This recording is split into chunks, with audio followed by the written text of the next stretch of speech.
Ladies and gentlemen, we're back again on the couch. You know what we're doing. We have another special guest today, one of the city's favorites, you know what I mean? I just want to touch base on the people that don't know what On This Journey is about. On This Journey is all about showcasing people's journey that's pursuing something that they really love and that could take us through what they've been through, where they're at right now. And it's just to motivate people and inspire people. And this is why we do this. But today we have a special guest. Her name it's Jessie, baby. We're gonna get into her soon. She's gonna walk in the room real soon and we're gonna get into her journey. All right, ladies and gentlemen, guess who I have on the couch? It's Jessie, baby. Oh man, that's cool. You think I didn't know that? I heard you say that. I'm like, I have to say this on camera. You know what I mean? That was cool. But how you doing? I'm good, thank you. How are you? I'm great. It's a hot day today, so thank you so much for coming out. You know what I mean? My pleasure. Thank you for having me. Perfect. You know, I've been trying to get Jessie on the couch since like last year, or like this year, a couple months ago, or like last year. I'm not sure, but you know, schedules and things like that. But I'm very happy to have you here today on the couch or on this journey. And I can't wait for people to get into your journey and everything, you know? But for all the people that are just getting familiar with who you are, who is Jessie Simmons and what has inspired your musical career? Oh gosh. I feel like I'm still getting to know who Jessie Simmons is, but if I can say like right now, I'm an Afro-Caribbean artist. Okay. I'm a performer, singer, songwriter. I'm a mentor as well. Amazing. And an event curator apparently too. I like doing promotion. I like working with the community, for the community. I grew up in community housing, so that's really important to me. Wow, I didn't know that. Amazing. And yeah. Okay. Oh, and I love fitness as well. So that's who I am too. Okay, we'll get into that because I just learned that about you today. You know what I mean? So where are you originally from? Your background in the city and everything?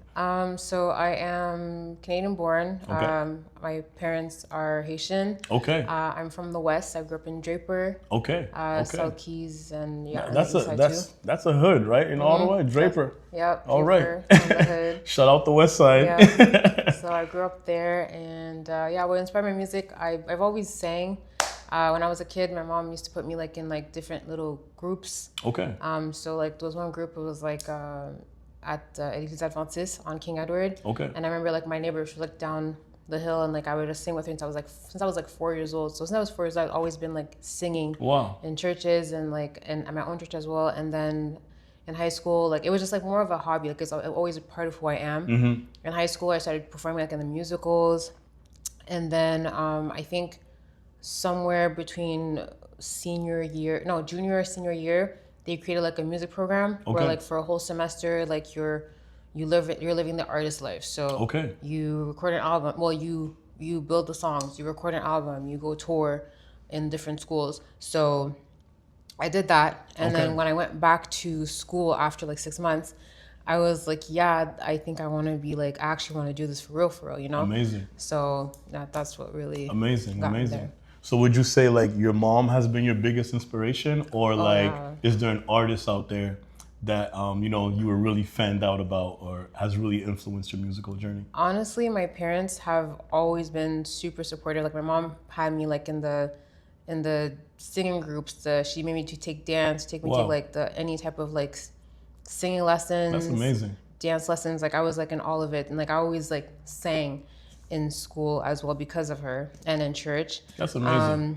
And then I think like when I was done school, like that's when like life started, where I'm like, okay, so how do I actually do this? Mm-hmm. So it was kind of scary at first, but I do have to give a shout out to DJ Rocksteady. Okay. Because he's the first person to say that gave me like a gig. Okay. And then he was just like, yeah, go ahead. So like he was always like, I was always going to like his all age parties, and he was always letting me perform here and there. And then I found that so special. And then later on in life, we found out that our dads were best friends. Wow. So I was like, yeah, there's a reason why, like, you know, you're in my life. So I'm really grateful for that. People that just take a chance on me, because in the beginning, it's like you really have to like sell yourself. Yeah, and for it's sure. not as easy, you know, 100%. until like you don't have to. But yeah. 100%. And you know, it just goes to show too, like everything happens for a reason. Like when you have like a dream, like God just connects you with certain people. You know what I'm Yeah, saying? So exactly. that's amazing. So like, I wanted to ask you, like, every artist has like their own creative process. So like, how do you go about writing a new song or writing a new album? Is there like a go-to studio, go-to producers you go to? I wish I had like a creative process. Like I can't even tell you. I just like, for example, I was sent a song asked to do a feature. Yeah. I went to the gym in the morning, and on my way back home from the gym, I wrote the verse on the bus. So like it's not like I don't really have like a creative process, or like when That's I did my amazing. album Harmony in 2020, I said I'm doing an album, and then I was like, and no one's gonna stop me, nothing's gonna stop me. So I started working a lot with like Jeff Sannon. I worked with a couple of producers in Montreal. Okay. So like I like sat down, made my plan, and I was like, hey, this is what we're doing. The album has 10 songs. I think there was 14 songs. Yeah. 4 didn't make it. And I had to just accept that it was meant to only have like 10 songs on the album. So there was that. So I feel like when I'm really like on a project, when I really want to do something, I plan it out thoroughly, and then like I make sure that I meet the people that I need to meet, make sure that I apply for the grants that I need, or like I just save up all the money that I make from like my gigs or everything. Yeah. At that time, I think when I did my album, I had a second job. Okay. So like everything from the second job went straight to the Amazing. music. You really got to believe in yourself to, You to have do that. to. You know what You I'm saying? have to, because at the end of the day, you still have bills to pay. Yeah, life hits. So life hits, and it's like I'm not at a level where I can just say I can do this full time yet, but I know I will in the name of Jesus. But yeah. So there's that. Like now I'm working on a project, and it's just like I'm just working with producers. I'm working with Jeff Sannon as per usual at the Real House of Ensemble. Okay. Told them my vision, and we're just working towards it. Okay, amazing. I've had your girl here on the couch, DJ Velvet, okay? And one of the things I was telling her was to me a real proud moment seeing you guys at the Juno Awards. And I know you've graced a lot of big stages, from Canadian Music Fest and, you know what I'm saying, National Arts Center, but we'll get into that after. So how was it going to the Juno Awards? Like, this is like an all over Canada thing. And it was to me, I think it was the first time seeing an Afro-Caribbean, a Haitian artist grace the stage. So how proud was that moment for you? It was really like such an honor to being from Ottawa, being a Haitian artist, taking the risk of just doing Haitian music, and like allowing yourself to be in rooms that were not necessarily made for Haitian music. Yeah. So it was really great and beautiful how we were embraced, the connection that we made, the network that we made as well. I still cherish that moment as well. It was amazing. It was really incredible, and like it was in Halifax, and like the culture over there, the people over there. Yeah. It's completely different. It's amazing, and it's like somewhere that I keep saying I want to go again. Yeah. Because it's just it was really cool. Amazing. Really cool. And they have like a deep Black history over there too. They do. Like Black people there are much different. You know what I'm saying? Like their history and stuff like that. They do. And I'm mad at the Canadian school system for that, because like we learned in like elementary school, like, like the pioneers and like the indigenous people, that's it. So we were never like, never knew that Black people were part of the history. Oh, yeah. Oh, yeah. So oh, yeah. I learned that like when I was in university. So the fact that like we went there and like we also learned about like the story about Nova Scotia, it was beautiful. Oh yeah, it's beautiful. I've been to Nova Scotia a couple times too, so it's very beautiful. Yeah, it is. So would you say that was like the most defining moment in your career? Like after that, did things kind of like spring up a little more?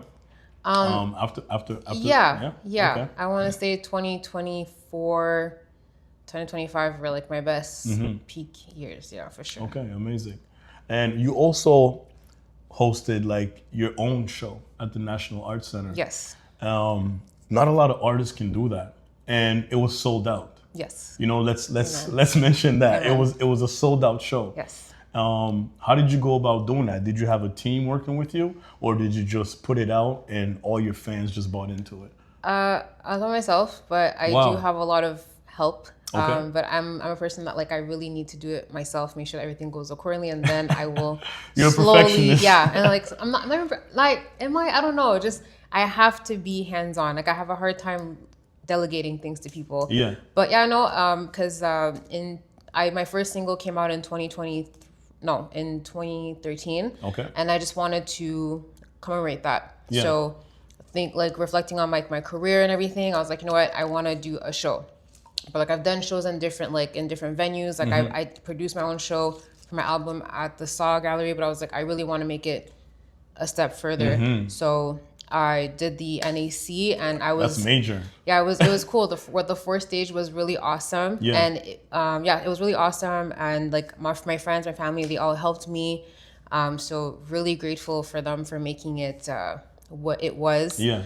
And like it was a full production, and as much as I did a lot by myself, I wouldn't be able to do it without the help that I got. Yeah, for sure. It was incredible. It's major, and like I said, I haven't seen an artist from the city do something like that yet. Like, you know what I mean, and that big as well. You know what I mean. So congratulations to you and all that. Thank you. I wanted to also ask you, how important is it to you to represent Afro-Caribbean culture through your music? You know, and why?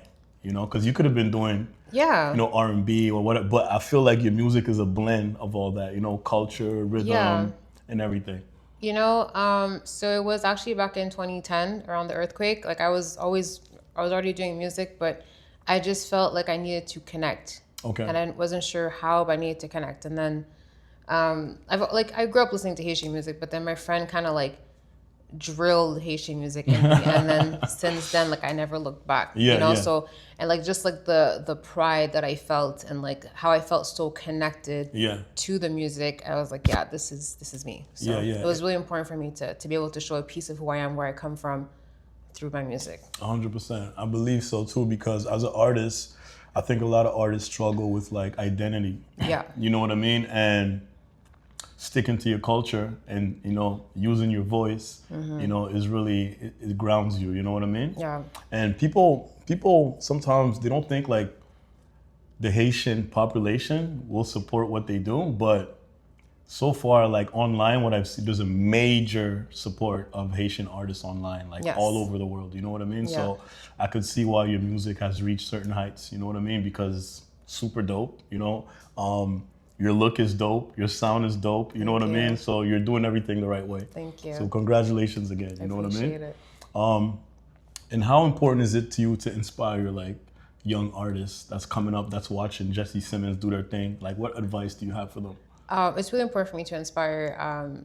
Like again, I'm a Black woman in a male-dominant industry. It has not always been easy. It's so easy to lose yourself, lose your values just because you think that's what you need to do to get ahead. So that's why, like, when I think, like, it was at some point I just said I want to help women to try to avoid half of what I went through. So I started mentoring 3 years ago. Amazing. So I offer services like artist development, performance coaching. Wow.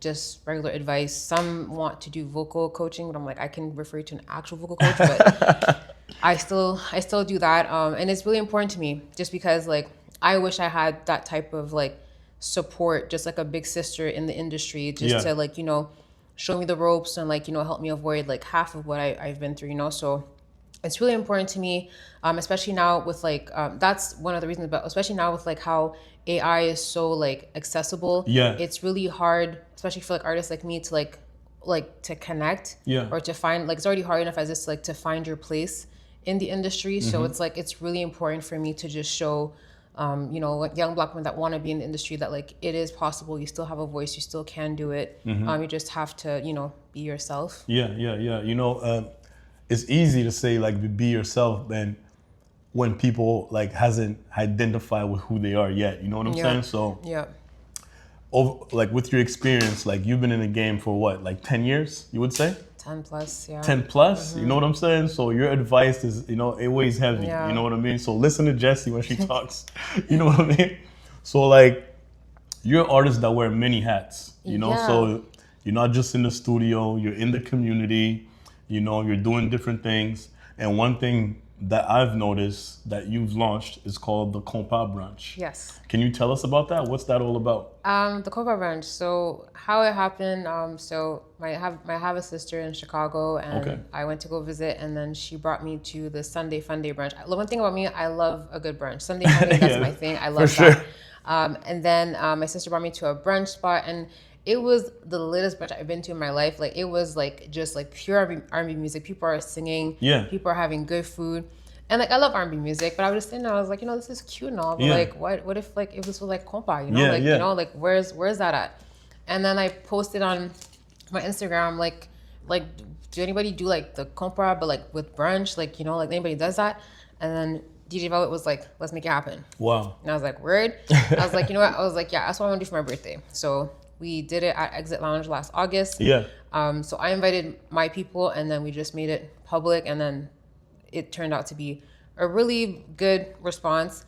And then I had people film, and then I posted it on TikTok, and then it got way more traction than my own page. Yeah. And I was just like, oh, crazy. Okay. It's like, okay. So I'm like, okay, there's an interest. And I'm like, okay, so I think like Haitians like want this, because like some Haitians, like, like myself, like, like the nightlife, I'm not really about that no more, but it's like, I really do enjoy having a good time. I love being home now. Like, that's now, so like, crazy, I love being home. Like there was a time, like, like Sunday Fun Days, you never know when to stop. Yeah. Like I remember one time, like I did Sunday Fun Day with a couple of friends, and like it started at noon, got home at like 3 a.m. when like I was working at like 7, but I'm like, I can't do those no more. I can't. But like, yeah, so looked like Coma Brunch, like there was a lot of like people that were super interested. So we did one in October, we did one just past May. And our next one is this Sunday. Okay. And like it's this Sunday coming up? Yeah, the Compa Brunch? Sunday. Yes. What time? It's 12 to 4 at Exit Lounge. Okay. So, and what I really like right now is that it's the Haitian brunch experience. Okay. So not DJ, Chef OC at Exit Lounge, he has curated a Haitian breakfast menu. What? So I posted the video, and that also got very good response. Okay. So there's like spaghetti, hot dog, there's croissant, chocolat. For y'all that don't know, Haitians eat spaghetti for breakfast. Any time of the day. And like there's a zefri. And then he also did French. You might have to go, man. Yeah. He also did French toast with cremas. Oh my God. Yeah, so amazing. And it got a really, really good response. Wow. So now we're like, let's keep that for the Compa Brunch, and let's just make like a unique experience, for a space for Haitians just to enjoy music, to enjoy food that, at home, or just like, a different space, and just, have a good time, meet people and stuff. I think that's amazing. Yeah. So it's cool. It's really cool. And I'm looking forward to, I'm happy to see it grow. Yeah. And stuff. Like I was supposed to for my birthday, and it's now what it is. Something else. Yeah. Like I got messages on TikTok, like Montreal, New York, and Toronto, like, oh, come bring the brunch. And I'm like, wow. I'm like, come to Ottawa. You should. It should be like a city to city thing. You know what I mean? It could be, but for now, it's like, let us have something for once. Yeah. Like, for sure. So, Ottawa needs that. It needs all the vibes it can get. Thanks to people like you that's making it happen. Honestly, couldn't do it without DJ Velvet. Because she was like, let's make it happen. So shout out to Exit Lounge for providing that type of space. Yeah. And like letting us, do it for the culture. 100%. I agree. What I found out today as well that I didn't know about you is that you have a fitness page, you say, right? Yes. So like, how important is health and fitness to you? With everything that you're doing. Going to the gym saved my life. Wow. I started going to the gym, I guess seriously, last January. Wow. And since last January, I lost over 50 pounds. What? Are you serious? Yes. Hold on. We got to clap for that. 1 second. Thank you. Thank you. Yeah. And you stuck to it. That's crazy. Yeah, I still do. So every day, 5 a.m. I go to the gym. Wow. Like 5 a.m. to me, it's just like, nobody can interrupt me at that time. As an entrepreneur, like, life happens in the afternoon. You don't know what happens. And I was like, I can't like let life make the excuse of why I can't go to a gym and show up for myself. That's amazing. It's like when you have a doctor's appointment, you show up. You go to work, you have to go to work, you show up. What are you doing for yourself? Yeah. So I was like, for me, I need to go to the gym. I have to show up for myself. So it's been a great journey. At first, like my page was private, but like I was getting a lot of messages from people like that, how I inspire them, and that's like amazing. They really like how I'm sharing everything. So like, I'll make it public. So I've been making it more public now, and at some point, like I was posting more on my fitness page than my music page. Okay. And then like I just started posting on my music page because I'm like, okay, I have a new song that came out today. I'm Wow. like, let me just do that. But yeah. That's amazing. So it's almost like everything you touch is gold. Like, you know what I'm saying? By the grace of God. Everything you touch is gold. So like, what's the fitness page? Is it on Instagram or Facebook? Yeah, it is on Instagram. It's Adria, which is a double A at the end, and then J Fit. But you'll see it on if you go on my regular Instagram, Jessie Simmons XO, it's tagged down there. Okay. So you can check it out. I didn't want to put on my music page the fitness stuff. I just wanted to like separate it. Of course. Stuff, because like I really want, well, not for myself. I just wanted to make that separation, not just Jessie the artist, but like I'm also like, you know, I have other things going on. Yeah. The other day somebody told me like, they were on my fitness page, they were like, I just found out you're an artist. And I'm like, yeah. And they were like, why don't you say that thing? I'm like, yeah, that's your personal journey. That's it's not what separate. the page for, you know? So I like that, but yeah. 100%. So like throughout the years that you've been your musical career, what is the main thing you want your fans and people to take away from your music? Ooh, that's a good question. Like I wouldn't say what do you want them to remember you as, but what is the message you want them to take away from you? Honestly, to just, you know, cherish where you came from. That's really something that's big for me. Looking back where I came from, growing up in Draper, starting out singing in churches, like the journey that I went through school, you know. Sometimes I wonder like what my life would be if I went to a different high school, if I went to like, you know, if I had actually moved away. But I'm grateful for where I'm at today, because where I'm at today, I prayed to be where I'm at, you know. So it's just, you know, like to just keep going, don't give up, pray, and stay true to yourself and your values, really. 100%. You couldn't have said it better. You know what I mean? So I just want to leave the people off before I let you go. Just let them know where they could follow you, where they could listen to your music, your pages and everything. Yeah, so first of all, today I dropped a new song called Fuego. Wow. So it's available on all streaming platforms. Definitely check that out. Okay. With Jessie Simmons. I'll write my name so you can Fuego. see that. So yeah, Fuego. And also you can follow me on all social media, Jessie Simmons XO. And if you're interested in like learning about fitness, PCOS, weight loss, it's the Adria J Fit. Okay, perfect. And for anybody like promoters, booking agents that want to get in touch with you, how can they get in touch with you? Yes, so for all booking inquiries, collaborations, you can reach me at bookings with an S at jessiesimmonsmusic.com. Amazing. Well, ladies and gentlemen, I'm not going to hold you up. I know you got other things to do. Man, it was amazing having you on the couch. Thank you so much. You know what I'm saying? On this journey, another episode and more to come. Wham!